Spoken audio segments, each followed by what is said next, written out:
കാത്തുകാത്തിരുന്ന ദുൽഹജ്ജിലെ ആദ്യ രാവ് നമ്മിലേക്ക് കടന്നു വരികയാണല്ലേ. ഒരുപാട് അധികാരികൾ, ഒരുപാട് അമാരുകളൊക്കെ പല വീഡിയോകളിൽ പല ഉസ്താദുമാരിലൂടെയൊക്കെ നമ്മൾ പഠിച്ചിട്ടുണ്ട്. ഉസ്താദേ, ഇതൊക്കെ ചെയ്യണമെന്ന് ആഗ്രഹമുണ്ട്, പക്ഷേ ചെയ്യാൻ പറ്റൂലല്ലോ, എല്ലാം കൂടെ ചെയ്യാൻ പറ്റുന്നില്ല, ഒരുപാട് പ്രയാസങ്ങൾക്ക് നടുവിലാണ്, വീട്ടിൽ തിരക്കുകൾ മറ്റുമൊക്കെ ആയിട്ട് എല്ലാം കൂടെ പറ്റുന്നില്ലല്ലോ എന്ന് സങ്കടപ്പെടുന്നവരെ ഇതൊന്നും ചെയ്തില്ലെങ്കിലും വളരെ ചെറിയൊരു ദിക്ർ ഞാൻ നിങ്ങൾക്ക് പഠിപ്പിച്ചു തരാം. വളരെ ചെറിയൊരു ദിക്റാണ്. അതായത് 100 എണ്ണം ചൊല്ലാൻ, 100 തവണ ഈ ദിക്ർ ചൊല്ലാൻ 5 മിനിറ്റ് പോലും വേണ്ട. എന്ത് ഈ ദിക്റിൻ്റെ ഒരു മഹത്വം എന്ന് പറഞ്ഞാൽ ഈ ദിക്ർ എല്ലാത്തിനും പറ്റിയതാണ്. നിങ്ങളുടെ ദുന്യവിയും ഉഖറവിയുമായ എല്ലാത്തിനും പറ്റിയതാണ്. നിങ്ങൾക്ക് കടം വീടണോ, അതുപോലെ തന്നെ മക്കളുടെ വിവാഹം നടക്കണോ, മക്കൾ സ്വാലിഹീങ്ങളാകണോ, ഇനി സന്താനങ്ങളില്ലാത്ത പ്രശ്നമുണ്ടോ, ഭർത്താവ് നന്നാകണോ, അങ്ങനെ എന്തും ആയിക്കോട്ടേന്നേ, എല്ലാത്തിനും ഒറ്റ ദിക്ർ. ഇനി സ്വർഗം വേണോ, നരകത്തിൽ നിന്ന് കാവൽ വേണോ, എല്ലാത്തിനും കൂടെ വളരെ ചെറിയൊരു ദിക്ർ. അള്ളാഹ് നിങ്ങളെ ഏറ്റെടുക്കും, അള്ളാഹു നിങ്ങളെ സ്നേഹിക്കും. അതിനൊക്കെ പറ്റിയ ഒരു അടിപൊളി ദിക്റുണ്ട്. ഇത് മതി. കഴിയുന്നവർ ഇതൊന്ന് ചൊല്ലി നോക്ക്, നിങ്ങളുടെ ജീവിതം മാറും. ദുൽഹജ്ജ് നിങ്ങൾക്കുള്ളതാണ്. രാവിലെ മാത്രമല്ല, ദുൽഹജ്ജിൻ്റെ പകലിലും, ആദ്യത്തെ പകലിലും, ആദ്യത്തെ എല്ലാ 10 ദിനരാത്രങ്ങളിലും ഇതിങ്ങനെ ഒന്ന് പതിവാക്കി നോക്ക്. ജീവിതത്തിൽ വലിയ മാറ്റങ്ങൾ ഉണ്ടാകും. പരിശുദ്ധമായ ദുൽഹജ്ജിലെ ആദ്യത്തെ രാവ് നമ്മിലേക്ക് കടന്നു വരികയാണല്ലേ. നമ്മുടെ പ്രവാസി സഹോദരങ്ങൾക്ക് ഇന്ന് ദുൽഹജ്ജ് 1-ന്റെ പകലാണ്. ദുൽഹജ്ജ് 1-ന്റെ പകലെന്ന് പറഞ്ഞാൽ പരിശുദ്ധ റമളാനു ഷരീഫിലെ അവസാനത്തെ പകലുകളേക്കാൾ ശ്രേഷ്ഠതയുള്ള പകലിലാണ് ഈ പ്രവാസി സഹോദരങ്ങൾ ഇന്നുള്ളത്. നമ്മൾ ഇന്നത്തെ രാത്രിയോടുകൂടി അതിലേക്ക് കടക്കുകയല്ലേ. അള്ളാഹു അതിൻ്റെയൊക്കെ പുണ്യം ലഭിക്കുന്ന മുഅ്മിനീങ്ങളിൽ നമ്മെ ഉൾപ്പെടുത്തി അനുഗ്രഹിക്കുമാറാകട്ടെ. യഥാർത്ഥത്തിൽ ദുൽഹജ്ജ് മാസം നമ്മിലേക്ക് കടന്നു വരുമ്പോൾ വല്ലതൊരു പ്രതീക്ഷയാണ് ഇല്ലേ. പ്രതീക്ഷയില്ലെങ്കിൽ എൻ്റെ സങ്കടങ്ങളൊക്കെ തീരും, എൻ്റെ പ്രയാസങ്ങളൊക്കെ തീരും. എന്നെ ആര് കൈവിട്ടാലും എൻ്റെ റബ്ബ് എന്നെ കൈവിടൂല. ഇപ്പോൾ ഇബ്രാഹിം നബി അലൈഹി സ്വലാത്തു വസ്സലാമിൻ്റെ ഏറ്റവും കൂടുതൽ അനുസ്മരണം നടക്കുന്നത് ഏത് മാസത്തിലാണ്? ദുൽഹജ്ജ് മാസത്തിലാണ്. എല്ലാ മാസവും നമ്മൾ ഓർക്കാറുണ്ടെങ്കിലും ദുൽഹജ്ജിൽ കൂടുതലായി ഓർക്കും.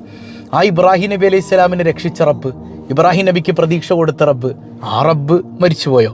ആ റബ്ബ് ഇന്നും ജീവിച്ചിരിക്കുന്നവൻ, എന്നെന്നും ജീവിച്ചിരിക്കുന്നവൻ, നമുക്ക് ജീവൻ നൽകുന്നവൻ, എല്ലാം തരുന്ന റബ്ബുൽ ആലമീനായ അള്ളാഹു ആണല്ലേ. അവൻ നമ്മളെ കൈവിടുമോ? അവൻ ഒരിക്കലും നമ്മളെ കൈവിടൂലല്ലോ ഇല്ലേ. അപ്പോൾ ഇന്നത്തെ ഈ രാത്രി എന്ന് പറഞ്ഞാൽ, ഇന്നത്തെ രാത്രി മാത്രമല്ല, ഇന്നത്തെ രാത്രിക്കൊക്കെ ലൈലത്തുൽ ഖദറിനേത് സമാനമായ വലിയ പ്രതിഫലം ഉണ്ട് എന്ന് പോലും ഇമാമികൾ രേഖപ്പെടുത്തി വെച്ചിട്ടുണ്ട്. ദുൽഹജ്ജിൽ ആദ്യത്തെ 10 രാത്രിയും പകലും വളരെ സൂക്ഷിക്കണം. പ്രത്യേകിച്ച് ഇന്നത്തെ രാത്രി കുടുംബത്തിൽ നല്ല ഭക്ഷണമൊക്കെ ഉണ്ടാക്കുക, എല്ലാവരും സന്തോഷത്തോടെ ഇരിക്കുക. പടച്ചവനോർത്ത് ഞാൻ എപ്പോഴും പറയാറുണ്ട്, ഇന്ന് ഭാര്യയും ഭർത്താവും തമ്മിൽ പിണങ്ങരുത് കേട്ടോ.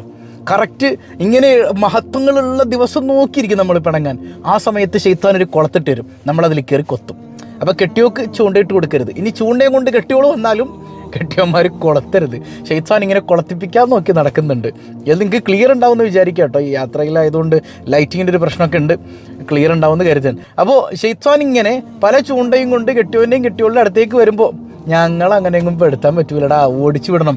ഈ രാത്രി അത്ര അത്ഭുതങ്ങൾ നിറഞ്ഞതാണ്. അപ്പോൾ ഒരുപാട് ദിക്റുകൾ നിങ്ങൾ കേട്ടു, ഒരുപാട് ഉസ്താദുമാരിൽ നിന്ന്, ഒരുപാട് വീഡിയോസിലൂടെയൊക്കെ, നമ്മുടെ സ്വഭാവ ലഹരിയിലൂടെ തന്നെ ഒരുപാട് അധികാറുകളൊക്കെ നിങ്ങൾ കേട്ടവരാണ്. എല്ലാം ചൊല്ലിയാൽ മനോഹരം. ഇനി അതൊന്നും പറ്റുന്നില്ലേ, ഇനി എല്ലാം ചൊല്ലുന്നതിനോടൊപ്പം ആയിക്കോട്ടെ. ഈ ദിക്ർ ഇതൊരു വല്ലാത്ത ദിക്റാണ്. നിങ്ങൾക്ക് എല്ലാത്തിനും ഇത് മതി. മുമ്പൊരിക്കൽ നമ്മളിത് പറഞ്ഞിട്ടുണ്ട്. ഇത് ഒരിക്കൽ കൂടെ നമ്മൾ ഉണർത്തിയിട്ട് നമ്മുടെ ലൈഫിൽ ഇതൊന്ന് കൊണ്ടുവരണം. ഈ ദിക്ർ ദുനിയാവും ആഖിറവും കിട്ടാൻ മതിയെന്നാണ് ഇപ്പോൾ ഹബീബായ സയ്യിദുനാ റസൂലുള്ളാഹി സ്വല്ലല്ലാഹു അലൈഹി വസല്ലം തങ്ങൾ പഠിപ്പിക്കുന്നുണ്ട്. മൻ ലസിമൽ ഇസ്തിഗ്ഫാർ. പങ്ക് പിടികൂട്ടി ഏതാണ് ദിക്ർ. ആരെങ്കിലും ഇസ്തിഗ്ഫാർ പതിവാക്കിയാൽ, ഇന്നത്തെ രാത്രി മാത്രം ചൊല്ലുന്നവർക്കല്ല കേട്ടോ, ഇന്നത്തെ രാത്രി നാളത്തെ പകൽ, നാളത്തെ രാത്രി മറ്റന്നാളത്തെ പകൽ, അങ്ങനെ ഇതിങ്ങനെ പതിവായി വന്നാൽ ജഅലല്ലാഹു ലഹു മിൻ കുല്ലി ളീഖിൻ മഖ്റജ. നിങ്ങൾ ഏത് കുടുക്കിലാണ് പെട്ടുകിടക്കുന്നതെങ്കിലും അള്ളാഹു അവിടെ നിന്ന് രക്ഷിക്കും. ഇങ്ങനെ അസ്തഗ്ഫിറുല്ലാഹൽ അലീം എന്ന് പറയുമ്പോഴേക്ക് പടച്ചോ നിങ്ങളുടെ പാപം പൊറുക്കൂന്ന് മാത്രമല്ല, ഒരു കുടുക്കിൽ പെട്ട് കിടക്കുന്നുണ്ട് നിങ്ങൾ, കടം മേടിച്ച് പെട്ടുപോയതാണ്, അല്ലെങ്കിൽ എന്തെങ്കിലുമൊക്കെ സാമ്പത്തിക പ്രശ്നങ്ങളാണ്, കുടുംബ പ്രശ്നങ്ങളാണ്, എന്ത് പ്രശ്നത്തിൽ നിന്നും, അല്ലെങ്കിൽ ജയിലിൽ പെട്ടുപോയതാണ്, അള്ളാഹു നിങ്ങളെ അങ്ങ് പൊക്കിയെടുക്കും. സുബ്ഹാനല്ലാഹ്. വമിൻ കുല്ലി ഹമ്മിൻ ഫറജ. നിങ്ങളുടെ മനസ്സിലെ ടെൻഷൻ എന്താണ്? മക്കൾ നന്നാകാത്തതാണോ, കല്യാണം നടക്കാത്തതാണോ, മക്കളില്ലാത്തതാണോ, എന്ത് ടെൻഷൻ ആയിക്കോട്ടെ, ആ ടെൻഷനൊക്കെ റബ്ബുൽ ആലമീനായ അള്ളാഹു നീക്കിത്തരും. നിങ്ങളുടെ മനസ്സിലെ ടെൻഷൻ ഇല്ലാതാക്കും. വറസഖഹു മിൻ ഹൈസു ലാ യഹ്തസിബ്. അള്ളാഹു സുബ്ഹാനഹു വ തആല നിങ്ങൾ പ്രതീക്ഷിക്കാത്ത മാർഗത്തിലൂടെ നിങ്ങളെ സഹായിക്കും. നിങ്ങളൊരിക്കലും പ്രതീക്ഷിക്കുന്നില്ല അങ്ങനെ ഒരു സ്ഥലത്തുനിന്ന് സഹായം കിട്ടുമെന്ന്. അങ്ങനെ ഒരു മാർഗത്തിലൂടെ അള്ളാഹു റബ്ബുൽ ആലമീൻ നിങ്ങൾക്ക് സഹായം തരുമെന്ന് പഠിപ്പിക്കുന്നത് മുത്തുനബിയാണ് സ്വല്ലല്ലാഹു അലൈഹി വസല്ലം. അപ്പോൾ എല്ലാ ദിവസവും, പ്രത്യേകിച്ച് ഇന്നങ്ങ് തുടങ്ങിക്കോ, ഒരു 5 മിനിറ്റ് വേണ്ടല്ലോ 100 തവണ ചൊല്ലാൻ. അസ്തഗ്ഫിറുല്ലാഹൽ അദീം, അസ്തഗ്ഫിറുല്ലാഹൽ അദീം. പടച്ചോനെ നീ എനിക്ക് മാപ്പ് തരണേ അല്ലാ, നീ എനിക്ക് മാപ്പ് തരണേ അല്ലാ.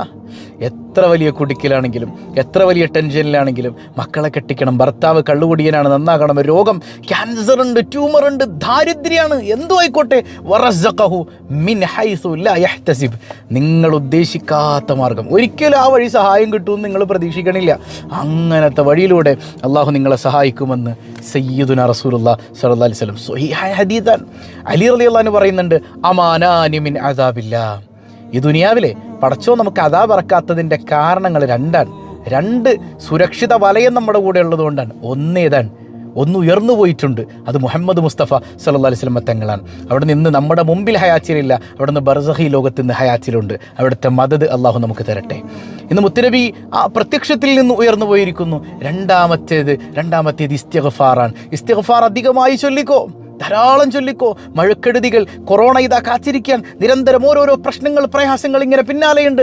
അള്ളാഹു നമ്മളെ ഏറ്റെടുക്കുമെന്ന് മഹാനായ അലി ഇബ്നു അബി ത്വാലിബ് റളിയല്ലാഹു അൻഹു സൂറത്തു നൂഹിൽ നൂഹ് നബി അലൈഹി സ്വലാത്തു വസ്സലാം തൻ്റെ സമൂഹത്തോട് പറയുന്നില്ലേ, വസ്തഗ്ഫിറൂ റബ്ബക്കും ഇന്നഹു കാന ഗഫാറ, നിങ്ങൾ ധാരാളം ഇസ്തിഗ്ഫാർ ചെയ്യണേ, അള്ളാഹ് നിങ്ങൾക്ക് പുറത്തു തരും. മാത്രമല്ല യുർസിലിസ് സമാഅ അലൈക്കും മിദ്റാറ, ആകാശലോകത്ത് നിന്ന് നിങ്ങൾക്ക് മഴയെ വർഷിച്ചു തരും. ഇസ്തിഗ്ഫാർ കൊണ്ട് മഴയില്ലാത്ത കാലത്ത് മഴ തരും. ഇപ്പം നമുക്ക് മഴ ധാരാളം കിട്ടുന്നുണ്ട്, അൽഹംദുലില്ലാ. അപ്പോൾ ഇസ്തിഗ്ഫാർ കൊണ്ട് പടച്ചോനെ ഉപകരിക്കുന്ന മഴയാക്കണേ അല്ലാഹ് നമുക്ക് ദ്വാരക്കാൻ പറ്റും. അതുപോലെ തന്നെ അർഹമുർ-റഹീമായ കരുണക്കടലായ റബ്ബ് ദുആഇന് ഉത്തരം തരും. അപ്പം അള്ളാഹ്ക്ക് ഭയങ്കര ഇഷ്ടമാണ്. എന്തുകൊണ്ടാണ് ഇതൊക്കെ റബ്ബ് തരാൻ കാരണം? നമ്മളിപ്പോൾ പടച്ചോനെ നീ മാപ്പ് ചെയ്യണമെന്ന് പറയുമ്പോൾ ഇതൊക്കെ പടച്ചോൻ തരാൻ കാരണം എന്താ? അത് അള്ളാഹ്ക്ക് അത്രമേൽ ഇഷ്ടമായതുകൊണ്ടാണ്. അപ്പോൾ നിങ്ങൾ ചിന്തിച്ച് നോക്കിയേ, കെട്ടിയോള് പിണങ്ങി നിൽക്കുകയാണ്, എന്തെങ്കിലുമൊക്കെ ചെറിയ വിഷയം ഉണ്ടായി പിണങ്ങിയതാണ്. ഇപ്പോൾ ഭർത്താക്കന്മാർ നേരെ ചെന്നിട്ട് ഭാര്യയോട് ഒന്ന് പുന്നാരിച്ചിട്ട്, അല്ലേ, ഒന്ന് ക്ഷമിക്കടി, ഒന്ന് പൊരുത്തപ്പെടറി, ഒന്ന് പൊരുത്തന്നേ. നിങ്ങൾ അങ്ങോട്ട് ചെന്ന് അവളെ ഒന്ന് സന്തോഷിപ്പിച്ചാൽ അന്നത്തെ ദിവസം നിങ്ങൾക്ക് വേണ്ടതൊക്കെ അവളുണ്ടാക്കി തരൂലേ? ഇനി വേണ്ട, ഇനിയിപ്പോൾ ഭാര്യ എന്ന് ഭർത്താവിനോട് അങ്ങനെ അങ്ങോട്ട് നമ്മൾ ചെല്ലുമ്പോൾ, അതായത് നമ്മുടെ മനസ്സിൽ വേറൊരു ലക്ഷ്യമില്ല, മനസ്സിലാവുന്നുണ്ട്. അതായത് കെട്ടിയോളോട് ഇങ്ങനെ പുന്നാരിക്കാൻ ചെല്ലണത്, എനിക്ക് മനസ്സിലായിട്ടുണ്ട്, നിങ്ങൾക്ക് വേണ്ടത് എൻ്റെ സ്വർണ്ണമല്ലേ, ഞാൻ തരൂല, സ്വർണ്ണത്തിനല്ല, അല്ലെങ്കിൽ വേറെ എന്തെങ്കിലും സാധനം കിട്ടാനല്ല, അല്ലെങ്കിൽ കെട്ടിയോനോട് നീ ക്ഷമ ചോദിക്കുന്നത് കെട്ടിയോൻ്റെ പൈസ അടിച്ചു മാറ്റാനല്ല, അല്ലെങ്കിൽ കെട്ടിയോനിൽ നിന്ന് പുതിയ ഡ്രസ്സ് കിട്ടാൻ, അതൊന്നുമല്ല. അവൻ്റെ സ്നേഹം മാത്രമേ എൻ്റെ ലക്ഷ്യം മനസ്സിലുള്ളൂ, അല്ലെങ്കിൽ അവൻ്റെ സ്നേഹം മാത്രം മതി. കാക്കാനോടൊന്ന് ക്ഷമിക്കടി, കണ്ടോ, സ്നേഹം മാത്രമാണ്. പിന്നെ ആ സ്നേഹം അവളിങ്ങനെ വാരിക്കോരിത്തരും. എടോ, റബ്ബുൽ ആലമീൻ ഇഷ്ടപ്പെടുന്നത് നിൻ്റെ സ്നേഹം കിട്ടാനാണ്. നമുക്ക് റബ്ബുൽ ആലമീൻ തരുന്നത് അവൻ്റെ സ്നേഹമാണ്. അവൻ നമ്മളെ സ്നേഹിക്കുന്നത് പോലെ ആരെ സ്നേഹിക്കാനാണ്? അസ്തഗ്ഫിറുല്ലാഹ്, പടച്ചോനെ മാപ്പ് ചെയ്യണേ അല്ലാ, എനിക്ക് നിന്നെ മതിയല്ല, നിന്നെ സ്നേഹിക്കുന്നുണ്ടല്ല. പിന്നെ അവൻ എല്ലാം തരും, മഴയും തരും, മക്കളെയും തരും, എല്ലാം തരും. വയുംദിദുക്കും ബി അംവാലിൻ വ ബനീൻ, മക്കളെ തരും, സമ്പത്ത് തരും. നിങ്ങൾ ദരിദ്രനാരായണന്മാരാവില്ല കേട്ടോ, മറ്റൊരുത്തൻ്റെ മുമ്പിൽ പോയി കൈ നീട്ടേണ്ടി വരില്ല കേട്ടോ. ഇത് ഖുർആനാണ്, സൂറത്തു നൂഹിൽ അല്ലാഹ് പറയാണ്. സുബ്ഹാനല്ലാഹ്, വേറെ എവിടെന്നെങ്കിലും പറയലല്ലോ, പരിശുദ്ധ ഖുർആനിൽ നിന്നാണ് ഉദ്ധരിക്കുന്നത്. നിങ്ങൾക്ക് മക്കളെ തരും. ഇനി ഉള്ള മക്കൾ സ്വാലിഹാകണം, അതിനും ഇത് മതി, ഇസ്തിഗ്ഫാർ മതി. ഇനി സമ്പത്ത് വേണം, ഇനി സമ്പത്തുണ്ടോ, ബറക്കത്ത് അല്ലാഹ് തരും. മനസ്സിലാവുന്നുണ്ട്? ഇതിനൊക്കെ ഇസ്തിഗ്ഫാർ മതി എന്ന് പരിശുദ്ധ ഖുർആൻ. ഇപ്പോൾ ചെറുപ്പത്തിൽ നമ്മുടെ ഉമ്മമാരിൽ നിന്ന് കേൾക്കുന്നൊരു കാര്യമുണ്ട്, നമ്മൾ നിസ്കാരമൊക്കെ കഴിഞ്ഞിട്ട് ഉമ്മച്ചി ഇങ്ങനെ അസ്തഗ്ഫിറുല്ലാഹൽ അലീം, അസ്തഗ്ഫിറുല്ലാഹ്, ഈ സംഗതി ഇങ്ങനെ കേട്ട് വരണം. പക്ഷേ ഇതിൻ്റെ ഒരു മഹത്വം മനസ്സിലാക്കി ചെല്ലിയാൽ അത്ഭുതമാണ്. മഹാനായ അഹ്മദ് ബിൻ ഹംബൽ റളിയല്ലാഹു അൻഹു ഒരിക്കലും ഒരു നാട്ടിലേക്ക് പോവാണ്. അപ്പോൾ തിരിച്ച് സ്വന്തം നാട്ടിലേക്ക് വരണ വഴി രാത്രിയായി, പാതിരാത്രി സമയം. അപ്പോൾ അവിടെ ഒരു പള്ളി ഉണ്ടായിരുന്നു, ഒരു ഇടത്താവളം, ഒരു ഗ്രാമത്തിൽ കയറാൻ, വീട്ടിലേക്ക് അപ്പോൾ എത്താൻ കഴിയുന്നില്ല. അപ്പോൾ രാത്രി അവിടെ തങ്ങിയിട്ട് പോകാമെന്ന് കരുതിയിട്ട് ഒരു ഗ്രാമത്തിലെ പള്ളിയിൽ കയറാൻ. പള്ളിയിൽ അവിടെ ഇരുന്ന് ഇങ്ങനെ നിസ്കാരമൊക്കെ കഴിഞ്ഞിട്ട് അവിടെ ഇങ്ങനെ വിശ്രമിക്കാൻ പോയപ്പോൾ മൊല്ലാക്ക അവിടെ ഉണ്ട്. മൊല്ലാക്ക എല്ലാ മൊല്ലാക്കന്മാരും അല്ല, ചില മൊല്ലാക്കന്മാർ ഭയങ്കര വില്ലന്മാരാണ് അല്ലേ. അപ്പോൾ മൊല്ലാക്ക പറഞ്ഞു, ഇറങ്ങണം, പുറത്തിറങ്ങണം, ഞാൻ അഹ്മദ് ബിൻ ഹംബലാണൊന്ന് വിശ്രമിക്കാൻ. പിന്നെ അഹ്മദ് ബിൻ ഹംബലേ, ഇനിയിപ്പോൾ ഇയാൾ അഹമ്മദ് ബിൻ ഹംബലാന്നും പറയും, അതുപോലെ തന്നെ ഇബ്രാഹിം ബിൻ അദ്ഹമാന്നും പറയും. പുറത്തേക്ക് ഇറങ്ങി അങ്ങായി, അയാൾക്ക് മനസ്സിലായില്ല ഇതാരാന്ന്. അയാൾ കണ്ടിട്ടില്ല അഹമ്മദ് ബിൻ ഹംബൽ റളിയല്ലാഹു അൻഹു. 10 ലക്ഷം ഹദീസ് മനപ്പാടുള്ള ലോകത്തിൻ്റെ ഇമാമാണ് ഇമാം അഹ്ലുസുന്ന, ഇമാം അഹ്മദ് ബിൻ ഹംബൽ ശൈബാനി റളിയല്ലാഹു അൻഹു. അയാളിങ്ങനെ കഴുത്തിന് പിടിച്ച് പുറത്തേക്ക് വലിച്ചെറിഞ്ഞു. ആരെ? അഹമ്മദ് ബിൻ ഹംബൽ റളിയല്ലാഹു അൻഹു. ഞാൻ അഹമ്മദ് ബിൻ ഹംബലാണ്, എന്നെ അങ്ങനെ ചെയ്യുക, അതൊന്നുമില്ല. അള്ളാഹിൻ്റെ അടിമകൾ അള്ളാഹിനെ തിരിച്ചറിഞ്ഞവർ അവിടെ നിന്ന് വിനയാന്വിതനായി നടന്നു പോവാണ്. അങ്ങനെ കുറേ ദൂരം പോയപ്പോൾ ഒരു റൊട്ടി കച്ചവടക്കാരനെ കണ്ടു. അയാളിങ്ങനെ കച്ചവടം കഴിഞ്ഞ് വീട്ടിലേക്ക് പോണ വഴിയാണ്. ചോദിച്ചു, നിങ്ങൾ എവിടുന്നാ? അല്ല, ഞാനിങ്ങനെ വഴിയാത്രക്കാരനാണ്, ഒരു പള്ളിയിൽ തങ്ങാൻ പോയപ്പോൾ അവിടെ അതൊന്നും അവസരം കിട്ടിയില്ല, അങ്ങനെ ഇങ്ങനെ നാട്ടിലേക്ക് പോകണ വഴിയാണെന്ന് പറഞ്ഞപ്പോൾ റൊട്ടി കച്ചവടക്കാരൻ പറഞ്ഞു, നിങ്ങൾ എൻ്റെ വീട്ടിലേക്ക് വരൂ, ഞാനവിടെ താമസ സൗകര്യം റെഡിയാക്കി തരാം. അങ്ങനെ വീട്ടിലേക്ക് ചെന്നു, ഭക്ഷണം കൊടുത്തു, താമസിപ്പിച്ചു. അഹമ്മദ് ബിൻ ഹംബൽ റളിയല്ലാഹു അൻഹു പാതിരാത്രി ആയ സമയത്ത് ഇങ്ങനെ ഒരു കരച്ചിൽ കേൾക്കണം. ഏത്? ഈ റൊട്ടി കച്ചവടക്കാരൻ അപ്പുറത്തെ മുറിയിൽ നിന്ന് ഭയങ്കര കരച്ചിൽ. അവൻ ഇറങ്ങി ചെല്ലുമ്പോഴത്തേക്കും അസ്തഗ്ഫിറുല്ലാഹൽ അലീം എന്ന് പറഞ്ഞിട്ട് കരയുന്നേ, ഇസ്തിഗ്ഫാർ ചൊല്ലിക്കൊണ്ട് ഇങ്ങനെ കരഞ്ഞ് അതിശക്തമായ കരച്ചിൽ. നിങ്ങൾ കരച്ചിലൊക്കെ കഴിഞ്ഞ് പുറത്തേക്ക് ഇറങ്ങിയപ്പോൾ അഹമ്മദ് ബിൻ ഹംബൽ തങ്ങൾ ചോദിക്കുന്നുണ്ട്, എന്താണ് ഇങ്ങനെ ഭയങ്കര കരച്ചിൽ കേട്ടല്ലോ, എന്ത് പറ്റി? നിങ്ങളെന്നെക്കുറിച്ചൊന്നും വിചാരിക്കരുത് കേട്ടോ, വേറൊന്നുമല്ല, എൻ്റെ മനസ്സിൽ ഏറ്റവും വലിയൊരു കൊതിയുണ്ട്. ഈ ലോകം അറിയപ്പെടുന്ന ഇമാമു അഹ്ലി സുന്ന അഹമ്മദ് ബിൻ ഹംബൽ റളിയല്ലാഹു അൻഹുവിനെ കാണാൻ എനിക്ക് ഭയങ്കര കൊതിയാണ്. ഞാൻ റബ്ബിനോട് ഇങ്ങനെ ഇസ്തിഗ്ഫാർ ചെയ്യണം, അസ്തഗ്ഫിറുല്ലാഹ്, ഇതിങ്ങനെ ഇസ്തിഗ്ഫാർ ചെയ്ത് ഇതിങ്ങനെ ചോദിക്കണം, എൻ്റെ കൊതിയൊന്ന് വീട്ടിത്തരണേ അല്ലാ, അതിനാണ് ഞാൻ ഇങ്ങനെ ദ്വാരക്കുന്നത്. അഹമ്മദ് ബിൻ ഹംബൽ റളിയല്ലാഹു അൻഹു പറയുന്നുണ്ട്, എന്താ മോനെ, നിന്റെ ദുആ മതിയാക്കാൻ സമയമായിട്ടുണ്ട്, ഞാനാണ് അഹമ്മദ് ബിൻ ഹംബൽ ശൈബാനി റളിയല്ലാഹു അൻഹു. ആ മനുഷ്യൻ ഇങ്ങനെ നിന്ന നിൽപ്പിൽ അങ്ങ് താഴ്ന്നു പോകുന്നത് പോലെ സുബ്ഹാനല്ലാഹ് വാരിപ്പുണരാണ് അഹമ്മദ് ബിൻ ഹംബൽ തങ്ങളെ റളിയല്ലാഹു അൻഹു. അയാൾ പറയുന്നുണ്ട്, പടച്ചോൻ ഇനി ഈ സെക്കൻഡിൽ നീ എന്നെ മരിപ്പിച്ചാലും എനിക്ക് സന്തോഷമാണല്ലാ, എൻ്റെ ലോകത്തിലെ ഏറ്റവും വലിയ ആഗ്രഹം ഇതാ നിറവേറിയിരിക്കുന്നു അല്ലാ. അപ്പോൾ നമുക്ക് നല്ലൊരു ശൈഖിനെ കിട്ടണമെങ്കിൽ, നമുക്കൊരു നല്ല വഴികാട്ടി കിട്ടണമെങ്കിൽ ഇസ്തിഗ്ഫാർ മതി. അപ്പോൾ നിങ്ങൾ ചിന്തിച്ചു നോക്കി, ഇസ്തിഗ്ഫാർ കൊണ്ട് പടച്ചോൻ മിൻ ഹൈസു ലാ യഹ്തസിബ് എന്ന മുത്തനബി തങ്ങൾ പറഞ്ഞത്, ഉദ്ദേശിക്കാത്ത മാർഗത്തിലൂടെ. ഏതോ ഒരു നാട്ടിലേക്ക് പോയ അഹമ്മദ് ബിൻ ഹംബൽ അല്ലേ, തിരിച്ചു വന്ന വഴി പള്ളിയിൽ കിടന്നിട്ട് അവിടെ നിന്ന് പുറത്താക്കപ്പെട്ടു. പിന്നീട് ഇയാളുടെ മുമ്പിൽ വന്ന് പെടുന്നു, രാത്രി ഉറങ്ങാൻ കിടക്കുന്നു, ഇയാളുടെ ശബ്ദം കേൾക്കുന്നു, തിരിച്ചറിയുന്നു. അള്ളാഹ് കൊണ്ടുവന്ന അള്ളാൻ്റെ ഒരു പ്ലാനിങ് നിങ്ങൾ നോക്ക്, എന്താണ് ഇതിന് നിമിത്തമായത്?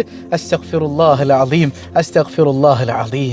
ഇസ്തിഗ്ഫാർ എല്ലായിടത്തും വേണം കേട്ടോ. ഇപ്പോൾ നിസ്കാരം കഴിഞ്ഞ് നമ്മൾ 3 തവണ ഇസ്തിഗ്ഫാർ പറയുന്നത് എന്തുകൊണ്ടാണ് പടച്ചോനെ, നിൻ്റെ മുമ്പിൽ നിസ്കരിക്കാൻ നിന്നിട്ടും മുനാജാത്ത് നടത്താൻ നിന്നിട്ടും പടച്ചോൻ എൻ്റെ കൽബിൽ നീ ഉണ്ടായിരുന്നു അല്ലാഹ്, നിന്നെ ഓർക്കാൻ എത്രത്തോളം പറ്റിയെന്നറിയില്ലല്ലോ അല്ലാഹ്. അസ്തഗ്ഫിറുല്ലാഹൽ അദീം. ബാത്റൂമിൽ നിന്ന് ഇറങ്ങുമ്പോൾ ഉഫ്രാനക്ക് മാപ്പ് ചെയ്യണേ അല്ലാ. എന്തിനാ ബാത്റൂമിൽ കയറുമ്പോൾ മാപ്പ്? പടച്ചോനെ, എത്രയോ മനുഷ്യന്മാർക്കാണ് ലൈംഗിക അവയവങ്ങളിലൂടെ മലമൂത്ര വിസർജനം നടത്താൻ പറ്റാതെ വരുന്നത്. എനിക്കിത് നിനക്ക് അവസരം തന്നിട്ടും ഞാൻ നിനക്ക് നന്ദി ചെയ്തില്ലല്ലോ അല്ലാ. ഉഫ്രാനക്ക്, എനിക്ക് മാപ്പ് തരണേ അല്ലാ. അതുകൊണ്ട് അപ്പം അത്ര വലിയ അത്ഭുതമാണ് ഇസ്തിഗ്ഫാർ എന്ന് പറയുന്നത്. ഇപ്പോൾ മുത്ത് റസൂൽ സല്ലല്ലാഹു അലൈഹി വസല്ലം തങ്ങൾ ഡെയിലി 100 തവണ അസ്തഗ്ഫിറുല്ലാഹ് പറയും. എന്ത് തെറ്റ് ചെയ്തിട്ടാ? അപ്പം അള്ളാൻ്റെ ഇഷ്ടം കിട്ടാനത് മതി, അള്ളാൻ്റെ ഇഷ്ടം, അള്ളാൻ്റെ സ്നേഹം കിട്ടാനത് മതിയെന്നേ. സുബ്ഹാനല്ലാഹ്.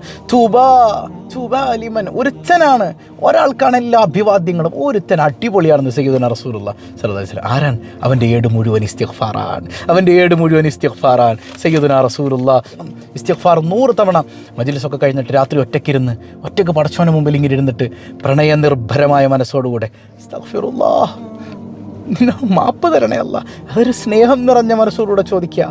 അള്ളാഹു എല്ലാം തരും, മക്കളെ തരും, കടം വീട്ടിത്തരും, പ്രയാസങ്ങൾ നീക്കിത്തരും, ഭർത്താവിനെ നന്നാക്കി തരും, മക്കളെ കെട്ടിക്കാൻ വഴി തരും, വീട് തരും, വീട് നിർമ്മാണം പൂർത്തിയാക്കി തരും, എല്ലാം അള്ളാഹു റെഡിയാക്കി തരും.